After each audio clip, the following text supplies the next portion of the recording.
Okay, folks, joining me right now is the complete honor, one of the all-time greatest icons in pro wrestling history, Ricky the Dragon Steamboat. Ricky, it is such an honor to have you here today, brother. How you like being here today at the fundraiser for the Family Dentist? Well, you know, I gave a little talk early on how everything that we're doing today is all going in the right direction. Understand there's people out there that do need help and they do need assistance, and you know, finally finding a place in the area that they all have a place to go to. So living down in Florida, and had a connection that asked, would you come up here and just say a few words, and with the fundraiser that we got tonight, the championship belt that's up there to be silent auctioned off, and I've got my autograph on it. You know, Tugboat's got his, Jimmy the Mouth of the South Heart has got his, Lanny Poffo's got his autograph on it. So it's a great thing, and it's you know, I mean, where can you come to a festive event and sit and enjoy with people that do appreciate what you've done over the years, such as you and the guy behind the camera, and at the same time know that everything that we're doing here tonight is all for the right reason. It's a great thing. It's fantastic to have you. I told you my favorite matches of all time are you and Ric Flair. The way that you tell a story with your body, with your actions. I want to know what your thoughts about you and Rick all those years. Well, you know, I had some great matches with Macho Man Savage at WrestleMania 3, and then Jake Roberts, and you know the list of Don Morocco, and it goes on and on and on. But anybody that's always asked me over the years who was the one, and I keep coming up with Ric Flair, and we wrestled each other so many times, but the consistency level, especially him, his high water mark was always to present it to the crowd in 5 stars and nothing less. And we'd go out there and just really pound on each other for an hour and have that style of match. And my vote has always been to him because of the consistent level that he always brought to the ring. You have any fond memories here in the Boston Garden coming in for the last 20, 30 years, all the great matches you've had here in Boston? Well, Boston Gardens, you know, every guy has a favorite venue. Boston has been mine. I also like going to Toronto, Canada, which has always been mine.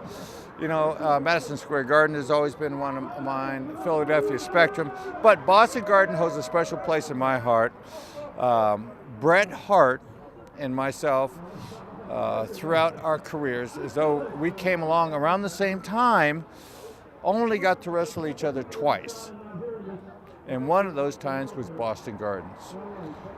That match is on my DVDs, The Best of Ricky Steamboat, my career.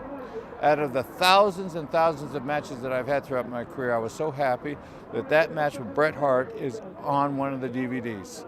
Great memories with Boston Gardens. The fans supporting me, they're really off the hook.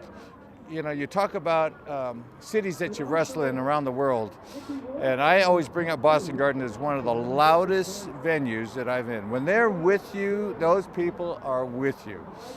Boston Gardens are great. The old Boston Gardens, yes, the great, old one, yeah. great place to always work in. And you know, Bret Hart and I, we had a special night at the Boston Gardens, and we tore the house down.